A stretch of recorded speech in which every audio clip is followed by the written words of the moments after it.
Hey all, given we've just done a breakdown of 16th note triplets and 32nd notes, the next logical step is how to combine them on the kit. The idea is to mix 16th note triplets and 32nds in one bar to create some seriously crazy and musically interesting fills. As you'll remember, in the triplets lesson we spoke about how 16th note triplets were like dropping a gear and really marching. Well, in this context, if we go from 16th note triplets into 32nds, we're essentially going to be dropping a gear again in the middle of the bar as we really rack up the revs for the 32nds. Today is going to be a good one, and I can't wait to show you this. In this video, there will essentially be 3 levels. The easiest will be about tackling this concept in singles. Single strokes are always the easiest way to ever work anything out, as we don't need to care about the sticking, just the note rate or subdivision.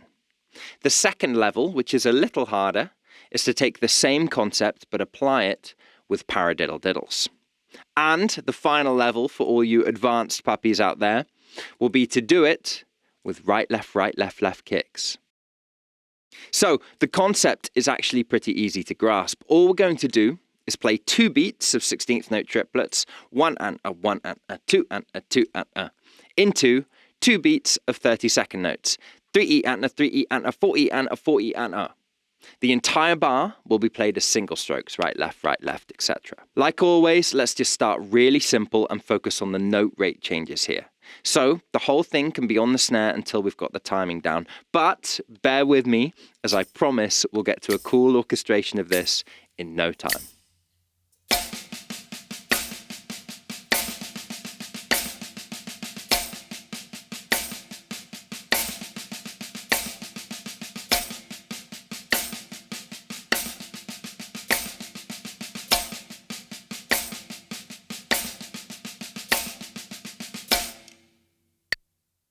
One of my favourite placements of an accent in 16th note triplets is to play an accent on the hi-hat as the final note before the next downbeat, before the next number.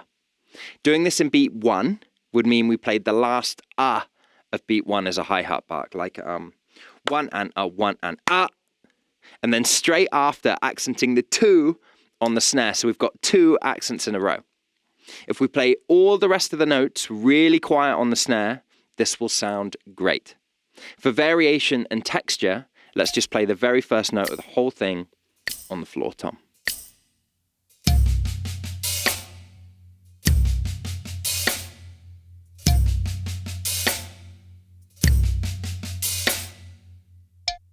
For the second half of the bar, the 32nd note section, let's play all of beat 3 on the snare, accenting the first note only. Then for beat 4, let's just play snare, snare, rack, rack, tom-2, floor, floor. If we put those 2 together, as in this and the 16th note triplets, we will get something pretty cool. I'll play them both for you at 50 BPM, 75 and 100.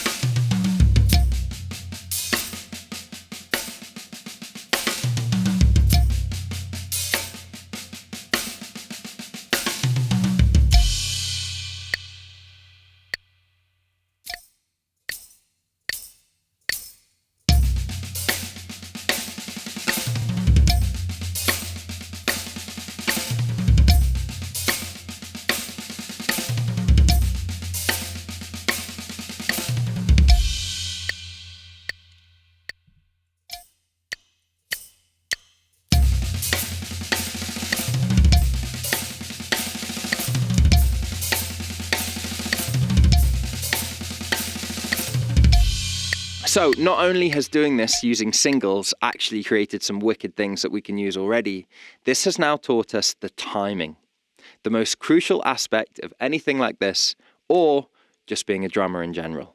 Try your damnedest not to speed up the 32nds or slow down for the 16th note triplets. And if you've learned anything so far, please do drop a like, subscribe and leave a comment. I love reading your comments and especially the suggestions for other videos. So let me know what you'd like to learn, and you never know, we might do that next.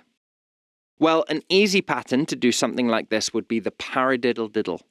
Most people have learned that, but for any of you that don't know, It's literally just right, left, right, right, left, left. Essentially sticking another diddle, a double, onto the end of a paradiddle. Easy. Why is this such an easy one to do this with? Because it's 6 notes long. So for beats 1 and 2, all you'd have to do is play the paradiddle-diddle twice in 16th note triplets, and that will take up the entirety of beats 1 and 2, getting us to beat 3, ready for the 32nd note section. You can explore moving the first note, or even the first 2 notes, the right, left, onto different drums whilst keeping all the diddles, the right, right, left, left, on the snare. This is actually my favourite rudiment, and there is so much you can do with it, so explore to your heart's content.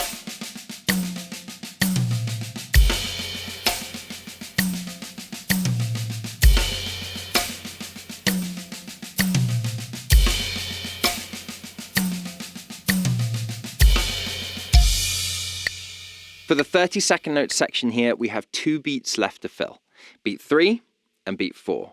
So, 16 notes. If the paradiddle-diddle is 6 notes long, playing it twice would take up 12 of those notes. So after that, all we'd have is 4 notes left to get to the end of the bar. May as well play them as singles, I reckon. As I've shown you in other videos, I absolutely love the sound of accenting that final left of the singles before you hit a crash. If that's a challenge, playing 4 regular old single strokes will do just fine. Let's put that onto the end of our regular paradiddle-diddles in 16th note triplets and see what it sounds like. I'll play it for you at 50 BPM, 75 and 100.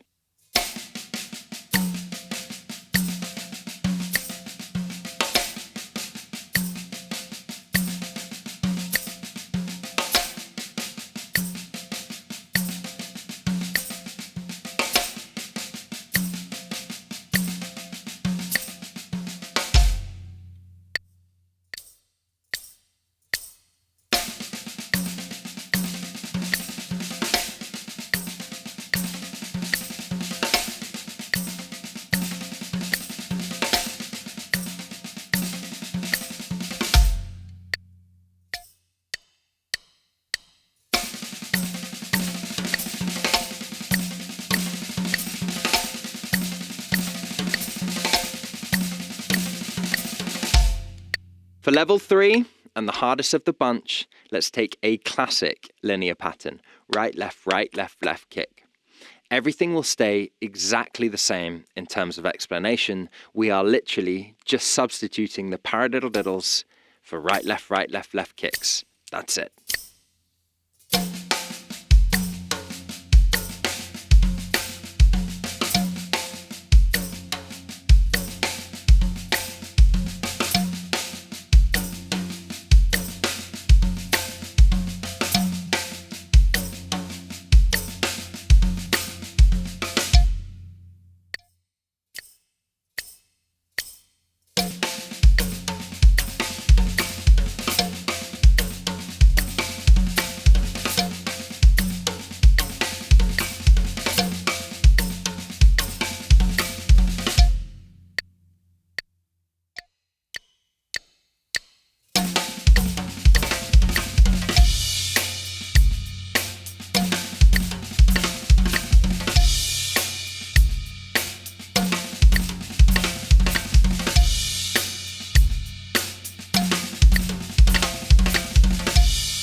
The final step, and where you'll really start to turn some heads, is when you start improvising and mixing and matching PDDs, right, left kicks, and even single strokes using this format.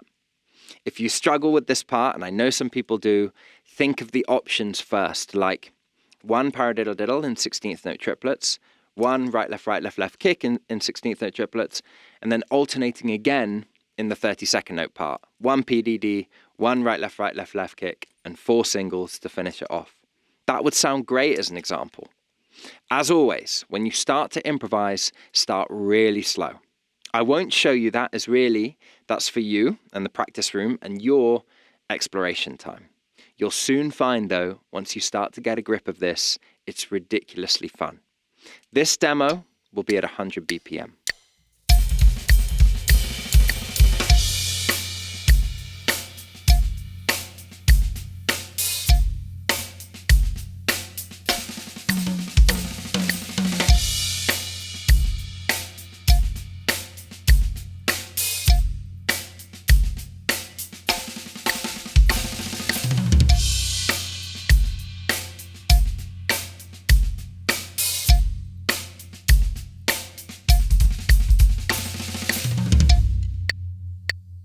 Great. Well, I really hope you've got something from this. This technique, mixing subdivisions, can be used at multiple different tempos to create the impression of a gear shift in a track, as if we're speeding up, but we're actually bang on the money and know exactly what we're doing.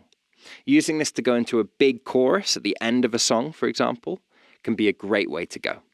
If you've learned anything from this, I'd love you to sign up to that newsletter so I can let you know when my online school is built. It's all underway and I'm so excited. Thanks so much for watching and have a great day.